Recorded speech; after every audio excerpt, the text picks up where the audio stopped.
정리해드려요. 자, 어떤 뉴스 원하세요? 정치? 경제? 여긴 어때요? 고현준의 뉴스 브리핑. 어떤 뉴스를 원하든 스마트한 정리, 쉽고 빠른 전달. 고현준의 뉴스 브리핑. Why so serious? Me, me, me, me, me, me, me, me, me, me, only me, me, me, me, me, me, me, me, me, me, me, me, sexy Why me. so serious? 네, 오늘도 권유부 뉴스 전으로 시작합니다. 빅커뮤니케이션 전민기 팀장 오셨습니다. 어서 오십시오. 네, 반갑습니다. 전민기입니다. 아침 인사를 해주시는 분들 중에 최수연님이요. 네. 푸켓에 출장 다녀왔어요. 일주일 만에 혼자 너무너무 반가워요. 아유, 저희도 반갑습니다. 네. 이건 혼자 반가울 일이 아니죠. 푸켓 다녀오셨군요. 네. 현상희님은 짧은 봄이 아쉬운 아침이네요. 굿모닝. 오늘 낮에 뭐 네. 서울, 대전, 전주 이쪽으로, 그러니까 서쪽 지방 뭐 28도까지 올라간다는 얘기가 있어요. 말이 됩니까? 이게 28도. 이제 거의 봄이 초여름. 끝난 겁니까? 예. 근데 이제 일교차가 크니까 맞아요. 또 감기 조심하셔야 됩니다. 그렇습니다. 네. 8300 끝번호 쓰시는 분의 인사는 우리 네. 민기 팀장님 좀 읽어주실까요? 활기찬 월요일 권유부와 시작합니다. 출근길 안개가 낀 걸 보니까 오늘 기온이 많이 올라갈 것 같아요. 권유부 가족들 이번 한 주도 파이팅하세요 하셨네요. 네, 그 외에도 많은 분들이 아침 인사 해주고 계십니다. 자, 월요일 아침 한 주의 시작입니다. 출근하시는 분들 또 각각의 장소에 계시는 분들 권유부와 함께 뉴스 들으시면서 활기차게 시작하시죠. 신문 헤드라인부터 볼까요? 네, 오늘은 스리랑카 테러 관련 헤드라인이 있고요. 거기에 사법부 관련 소식 그리고 불공정 관련 이슈들 전하겠습니다. 지금 신문사들 뭐 대부분의 신문사가 이 스리랑카 이 교회 안에 네. 사진들을 싣고 있어요. 그렇습니다. 그러니까 부활절이었죠 어제. 맞습니다. 스리랑카에서 대규모 테러가 발생했습니다. 네, 지금 현지 시각 21일 부활절 맞아서 스리랑카 수도인 콜롬보에 있는 뭐 성 세바스티안 교회, 호텔 이런 곳에서 연쇄적으로 폭발 테러가 발생해서 조금 전 집계 보니까 228명이 사망하고 500여 명이 부상을 입었습니다. 네. 아침 8시 45분쯤이었고요. 수도 콜롬보하고 인근 교회 2곳, 5성급 호텔 3곳, 동부 해안 도시의 교회 등 6곳에서 폭발이 동시다발적으로 일어났고 그 이후에 2곳에서 추가 폭발이 발생해서 무려 총 8곳에서 테러가 일어났습니다. 일단 스리랑카 당국은 종교적 극단주의자들의 테러다라고 밝혔는데 너무나 많은 사상자가 발생했습니다. 관련 헤드라인들 살펴보죠. 조선일보입니다. 부활절의 비극, 스리랑카 교회 호텔 폭발 테러 200명 이상 사망이라고 제목 정했고요. 한겨레도 부활절 비극, 연쇄 폭탄 테러 700명 사상이라고 제목 정했습니다. 그러니까 스리랑카가 뭐 오랜 내전으로 혼란스럽기도 했었고요. 또 종교적으로도 약 70% 정도 국민이 불교, 그리고 그렇습니다. 10% 정도가 이슬람, 또 6, 7% 정도가 기독교. 네. 그러니까 다양한 종교가 있는데 아주 그 여러 가지 갈등들이 복합적으로 있나 봐요. 네.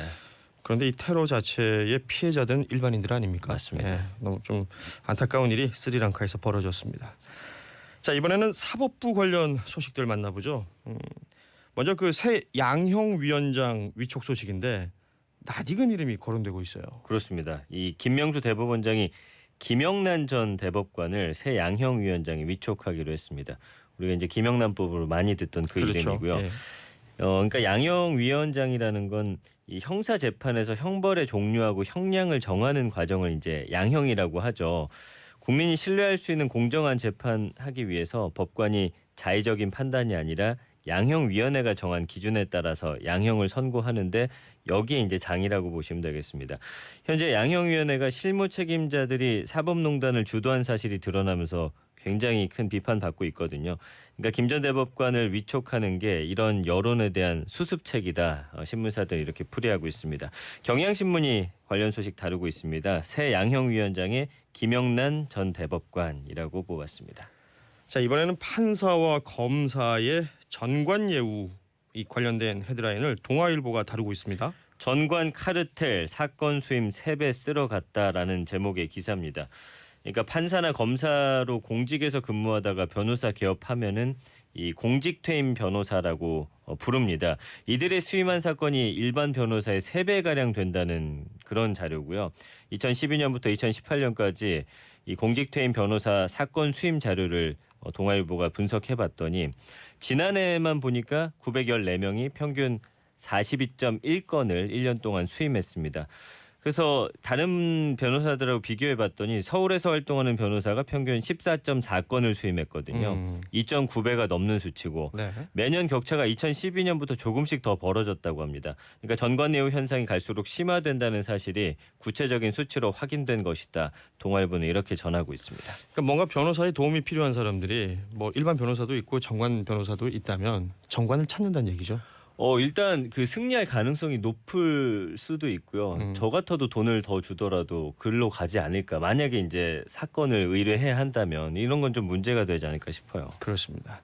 자, 이번에는 불공정 사례와 관련된 기사 두 가지인데 먼저 중앙일보부터 보죠. 환경부 청와대 추천자 탈락 재발된 처벌 감수라는 제목의 기사입니다.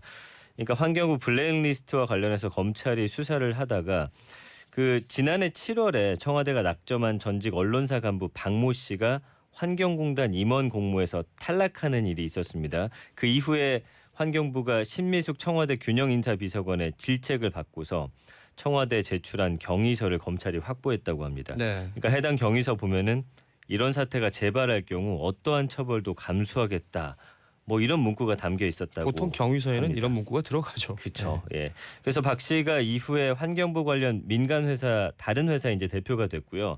이후 박 씨를 제외하고는 청와대가 추천한 인사들이 전원 합격했다라는 것이 지금 이 신문사의 주장입니다. 자, 중앙일보의 보도였고 네. 관세청 비리 관련된 소식을 다룬 신문사도 있는데 어느 신문사죠? 한국일보입니다. 관세청 46년간 셀프 포상금 예산을 직원들 쌈짓돈처럼이라고 제목을 뽑았네요.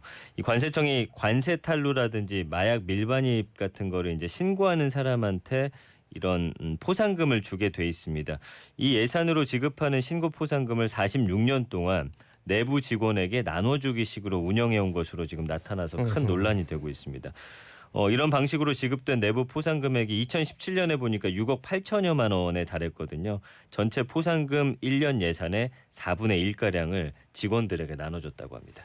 제대로 된 신고가 접수될 리가 만무했겠죠. 이렇게 그렇죠. 되면. 예. 자, 신문 기사들을 살펴봤습니다. 1001 끝번호 쓰시는 분이요.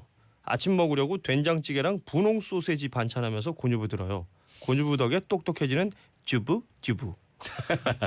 예. 분홍 소세지 맛있겠네요. 예. 아유, 침 넘어가네요. 자, 인터넷 뉴스 토픽 보겠습니다. 첫 번째 토픽은요. 유해 봉환식입니다. 이제 문재인 대통령이 어젯밤 카자흐스탄에서 개봉우, 황운정 두 애국지사의 유해 봉환식을 주관했습니다. 네.